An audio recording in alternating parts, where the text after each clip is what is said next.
Hello grade 10 learners and welcome back to my channel. In today's video, I'll be going over some videos that cover the periodic table, exam questions, past paper practice. We'll be looking at questions like this, and like this. Please don't forget to subscribe to my channel if you haven't yet. It really means such a lot to me when you guys click subscribe. Then I gain an extra student and yeah, I hope to see you in more videos in the future as well. Let's jump right into this one. So this question says a section of the periodic table is shown below. Imaginary symbols are used to represent some of the elements. Now, first of all, before we even look at the questions, I want us to take a look at the periodic table and look at what's going on here. We've got numbers over here across, so 1, 2, blank, 13, 14, 15, and so on. And we've got numbers that run down like this.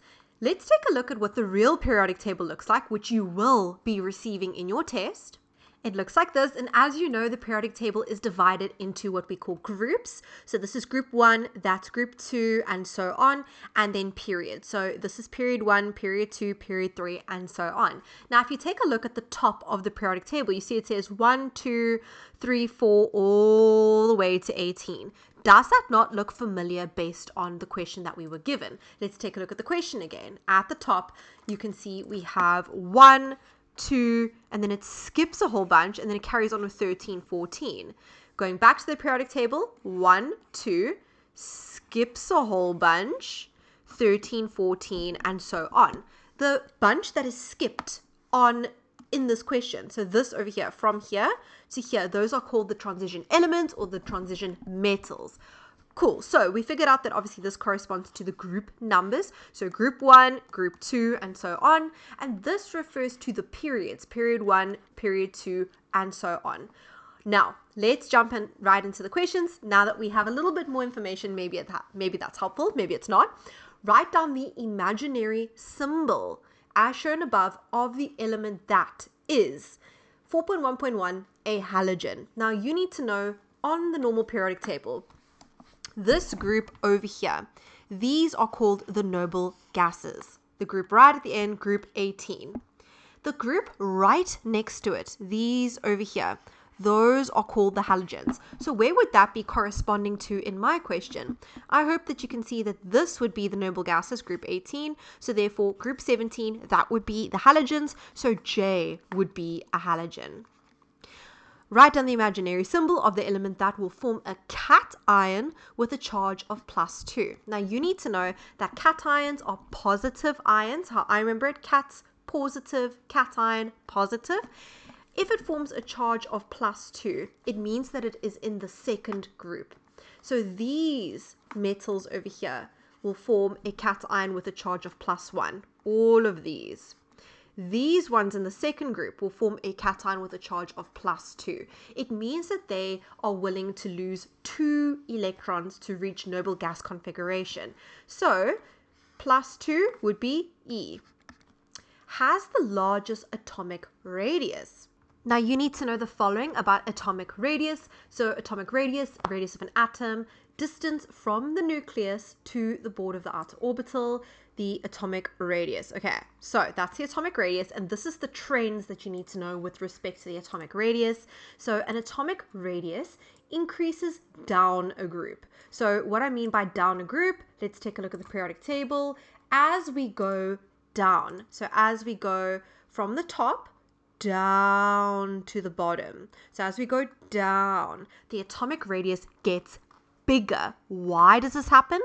Because you should know that if you have more energy levels, you will be bigger in size. So think about it like this. The atoms that are higher up in the group, so they're up here as opposed to down here, they have less electrons, number 1. So we can tell the number of electrons by looking at the atomic number. They have less electrons, so 1, 3, 11. Number of electrons gets bigger as you go down, and number of energy levels gets bigger as you go down. Hydrogen and helium only have 1 energy level. Lithium, beryllium, and so on have 2 energy levels. Sodium, magnesium have 3 energy levels. So as you go down a group, there's more energy levels and more electrons in those energy levels. So think about it like this. If you have 1 energy level, you're a small little atom, your atomic radius is small. If you have more and more and more energy levels, you have more electrons in those energy levels, you have a bigger atom, your atomic radius is bigger. So as you go down, atomic radius increases. So again, there's your reason. And as you go from the left to the right along a period, it also decreases. The reason why is because you have the same amount of electron orbitals, but you have more protons in the nucleus, which increases the attractive force between the electrons on the outside and the nucleus, the positive protons on the inside. So it increases those attractive forces and the atomic radius decreases. Okay, so decreases from left to right, which means that if we go this way, so these guys over here have a bigger atomic radius, and as you go this way, the atomic radius decreases. Okay, so who would have the biggest atomic radius? Stuff that are on this side will have a bigger atomic radius than stuff that are on this side, and also stuff that are lower down will have a bigger atomic radius than stuff that are higher up. So the biggest atomic radius would be this side, so far to the left and far down. So looking at my exam question, far to the left, this side, and far down, A would have the largest atomic radius. And what about which one has the highest electronegativity? Now, if you look at the periodic table that is given to you in the exam, you will see over here it says electronegativity, and it's pointing to the sideways number. The sideways number is electronegativity. So just quickly something on electronegativity. That's the definition, and this is the trend. So it generally increases from left to right across a period and decreases down the group. That's the general trend. So as we go to the right, as we move from the left to the right, the electronegativity increases, which tells me that either J or L would have the greatest electronegativity. But L is in group 18. And what do you know about group 18? Group 18, that is my noble gases. And what you should know about a noble gas is that noble gases, do you see any electronegativity numbers here? I don't. Noble gases don't have electronegativity numbers indicated on the periodic table because noble gases don't want to bond covalently with any other atoms. Because they don't want to bond, they don't have an electronegativity value. Because remember, what is electronegativity? Going back to my notes over here, it's basically how strongly an atom attracts electrons when they bond. So if you have a high electronegativity, you strongly attract electrons when you bond. If you're a noble gas, you don't want to bond, so you don't strongly attract electrons, you don't have a high electronegativity. So if electronegativity increases as we go to the right, L would have the highest electronegativity, but it doesn't because it's a noble gas, which means my answer is J. There we go. My next question is asking which one is a metalloid. So a metalloid is another word for a semi-metal. And if you take a look at the periodic table, you should be aware of the fact that it is split between metals and non-metals by a step that exists over here. I have done a video on this if you want to go check it out. Everything on this side of the step are known as metals, except for hydrogen. It's an exception. Everything on the right hand side of the step are non-metals, okay, but hydrogen is part of the non-metals.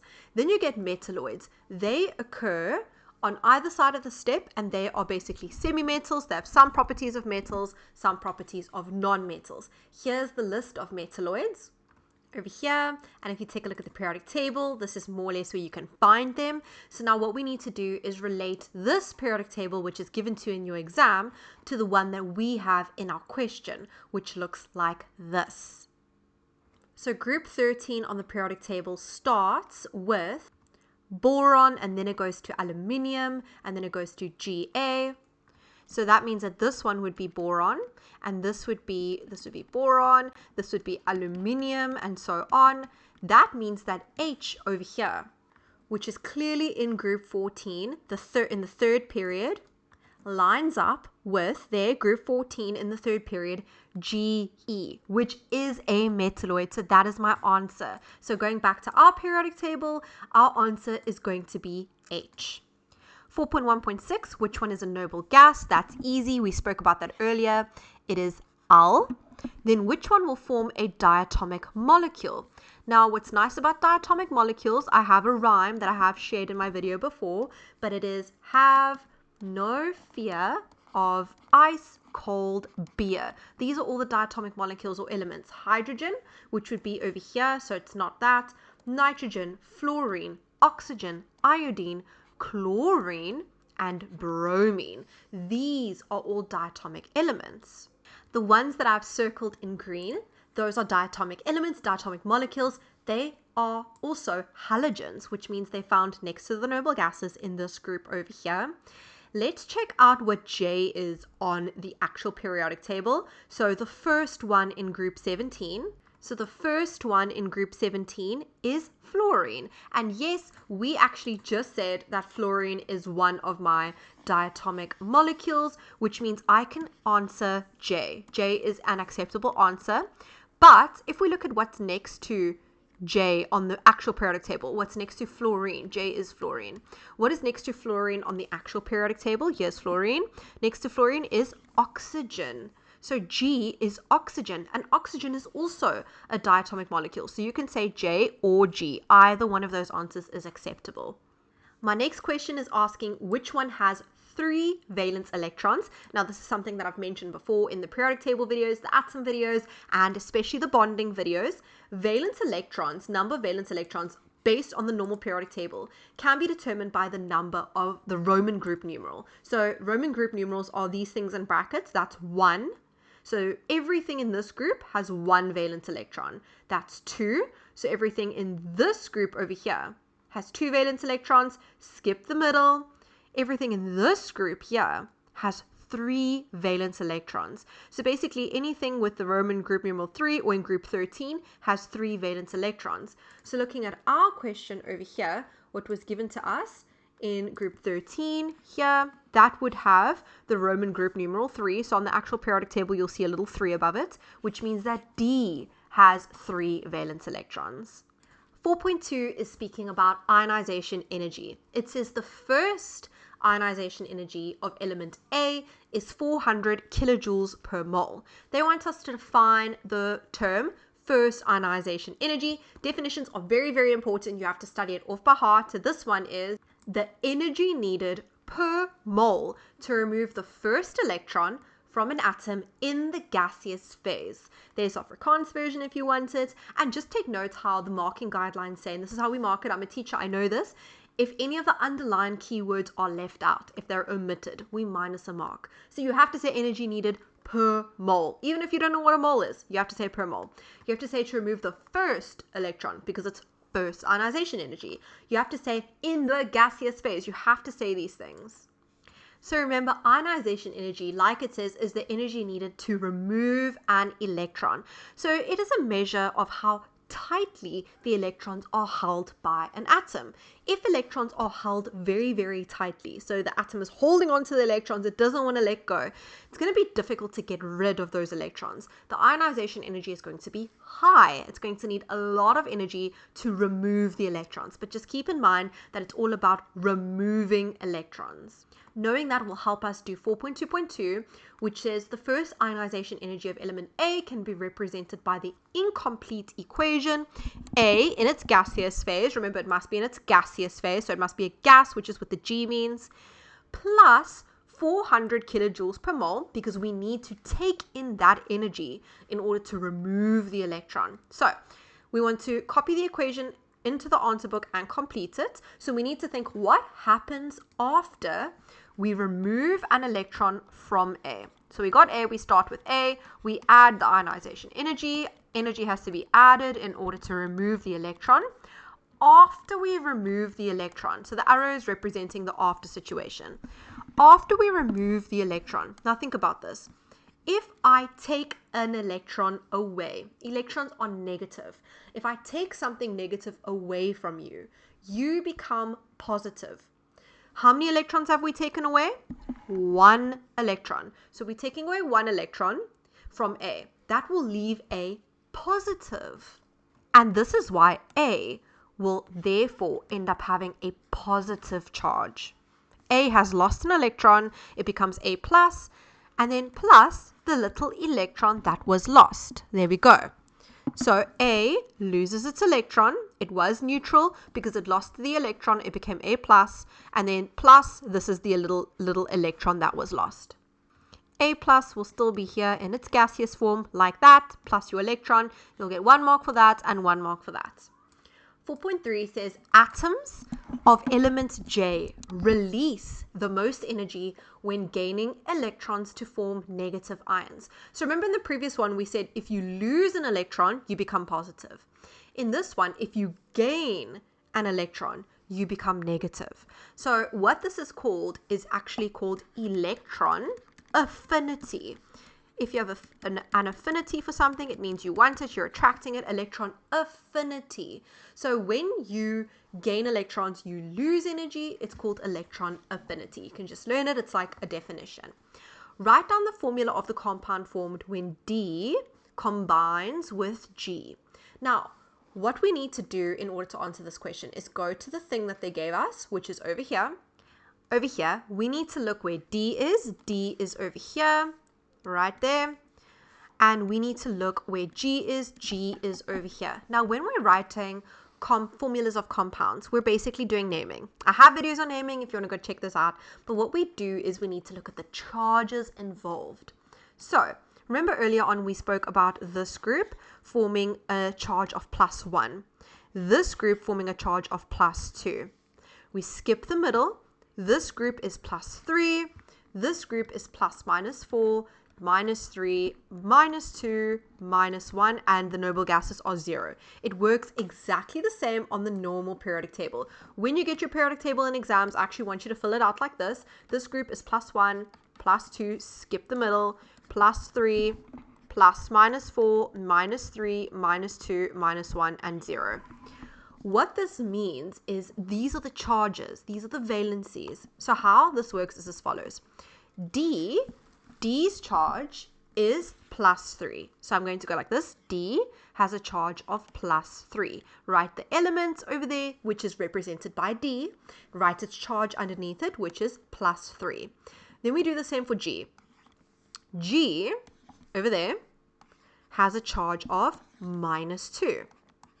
Now, how we do naming of compounds, because we want to get the formula, how we get the formula, how we write the chemical formula, is these two charges, +3 -2, they must equal 0. Now think about it. Does 3 minus 2, does that give me 0? No, it gives me 1. So what we need to do is we need to make sure that we multiply. I'm going to use a different pen. We're going to multiply this by something and multiply this by something. So, oops, what am I doing? Multiply that by something and multiply this by something so that it must give me 0. We're basically trying to find what we call like the LCD, I guess, or the lowest common multiple. So what is the smallest number that 3 and 2 can divide into? 6, okay? So what must I multiply 3 by to make it become 6? I hope you're saying 2. What must I multiply 2 by to make it become 6? I hope you're saying 3. Take a look at what happened. What is 3 times 2? Positive 3 times 2 is positive 6. What is negative 2 times 3? Negative 6. What is positive 6 minus 6? It gives me 0. So by multiplying D by 2 and by multiplying G by 3, we have essentially created a neutral compound that is, for lack of a better word, balanced, and my name will therefore be as follows: D2G3. So whatever you multiply by, that becomes the small number. Another way to do this, another way you could have done this is, and the memo does accept this, although they do say write down the formula when D combines with G. So they want it D2G3. But if you found out what D is, and it's actually aluminium, and you find out what G is by comparing it to the main periodic table, and you'll find out that it is oxygen. and then you say aluminium has a charge of 3, oxygen has a charge of 2, I must times this one by 2 and this one by 3. They will also accept if you say Al2O3. But the main point that I'm trying to make here is whatever you multiply it by, those become the small numbers. Let's see if you can do it with the next one, which is when A combines with J. So A is over here, J is over here. I actually think this one's easier. Remember, we need our charges, +1, +2, skip the middle, +3, plus -4, -3, -2, -1, and 0. A has a charge of +1, so A +1. J has a charge of -1, +1, -1. Does it give me 0? Yes, it does. So do I need to multiply A by anything? No, so it's just A. Do I need to multiply J by anything? No, so it's just J. A, J. Okay, so they definitely started you off with the harder one first. I really hope that doing this question has been helpful for you. Please subscribe for more videos like this in the future. Can't wait to see you in another one very soon. Bye, everyone.